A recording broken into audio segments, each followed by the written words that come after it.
il aime le code.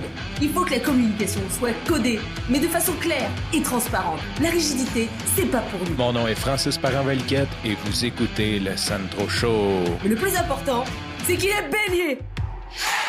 Pour une raison qui est assez obscure, je t'en ai plus ou moins parlé de celui-là. Je ne sais même pas si je l'ai effleuré. J'ai eu un projet de faire un podcast quotidien et ça faisait longtemps que ça me travaillait d'avoir un podcast quotidien, mais qui sert à quelque chose, qui sert à ma communauté, qui sert à mes clients, qui sert à mes amis, dans lequel il y a de l'information, je dirais, pratique. Tu sais, c'est pas que je dis que le Sandro Show sert à rien comme podcast. C'est juste que le Sandro Show, c'est mon lab, c'est mon gym, c'est mon journal, c'est où ce que je m'amuse, je te parle de ma vie, mais il n'y a pas vraiment de valeur ajoutée spécifique. Tu sais, peut-être que tu es ici parce que ça te motive ou parce que ça te fait rire ou parce que tu es un de mes amis ou tout simplement tu es quelqu'un qui m'espionne. Mais on ne peut pas dire comme si tu es un programmeur, écoute Francis, ou si il n'y a comme pas vraiment de ligne directrice et c'est voulu. Et depuis un bout, je veux faire un podcast quotidien qui sert à ma communauté, à mes clients.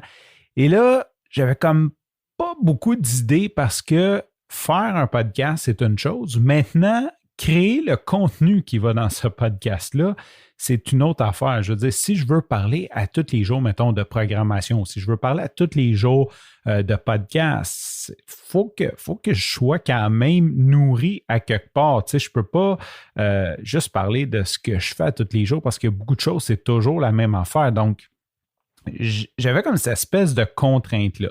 Et à un moment donné, j'ai eu un flash. L'été, les postes de télé souvent vont couper les budgets et il y a peut-être je dirais 10-12 ans, il avait fait quelque chose de hot. Je ne me souviens pas si c'était déjà V ou si c'était encore TQS, mais au poste de télé, là, le 5, là, le fameux 5, il avait enlevé le show du matin. Il y avait comme une espèce de show le matin là, avec comme une espèce de salut bonjour. Et pour la saison estivale, il y avait un monsieur qui lisait les nouvelles. Donc, il y avait un gros écran d'ordinateur.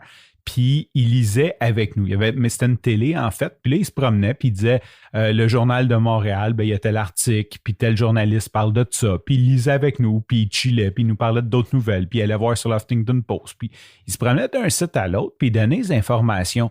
Puis sincèrement, moi puis ma blonde, on tripait sur ce format-là. Tu sais, au lieu d'avoir comme 50 intervenants là, comme Salut, bonjour, puis t'en as un pour le sport, puis l'autre pour l'éducation physique, puis l'autre pour la nutrition, puis c'est super stagé, c'est super propre.